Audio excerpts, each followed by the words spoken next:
नमस्कार. ग्रीन रुद्राक्ष चॅरिटेबल ट्रस्टच्या या विशेष माहिती सत्रात आपल्या सगळ्यांचं स्वागत आहे. आज आपण एका खूप गंभीर विषयावर बोलणार आहोत, जो खरं तर महाराष्ट्रातल्या प्रत्येक जमीन मालकासाठी महत्त्वाचा आहे.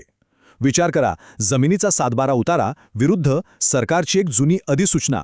या कायदेशीर लढाईत नक्की कोणाचं पारडं जड असेल? चला आज हा गुंता सोडूया. ही गोष्ट आहे रामूची. रामू म्हणजे आपल्यातलाच कुणीतरी एक.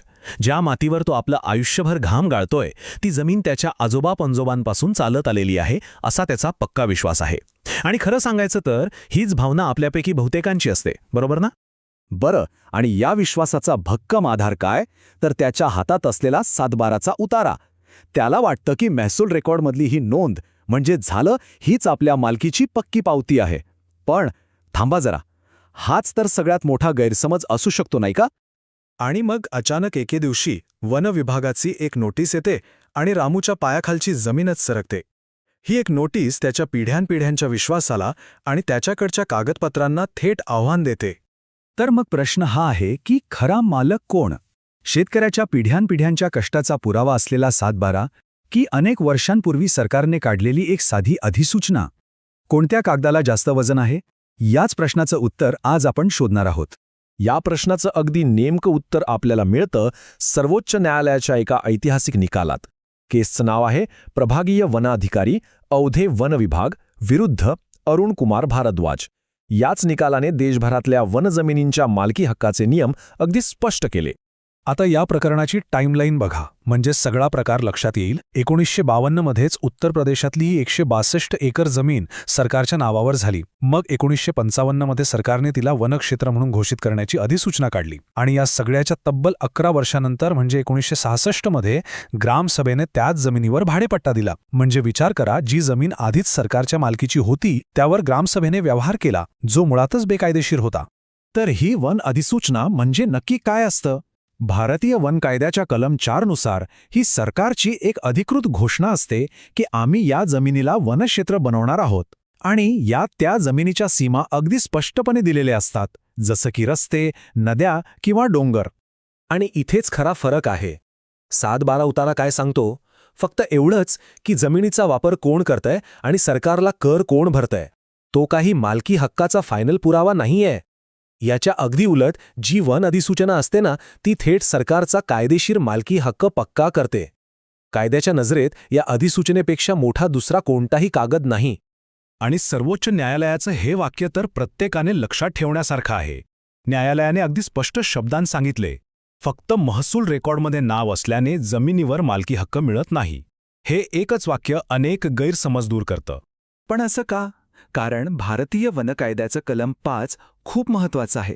ते काय सांगतं की एकदा कलम 4ची अधिसूचना निघाली की त्या जमिनीवरचे सगळे खाजगी व्यवहार फ्रीज होतात, म्हणजे थांबवले जातात.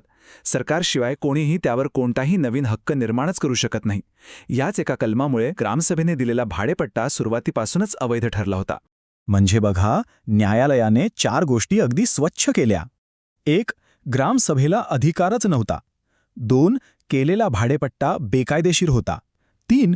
वन कायद्यानुसार सरकारचाच हक्क अंतिम आहे. आणि सगळ्यात शेवटी चुकीच्या नोंदी रेकॉर्डमधून ताबडतोब काढल्या पाहिजेत.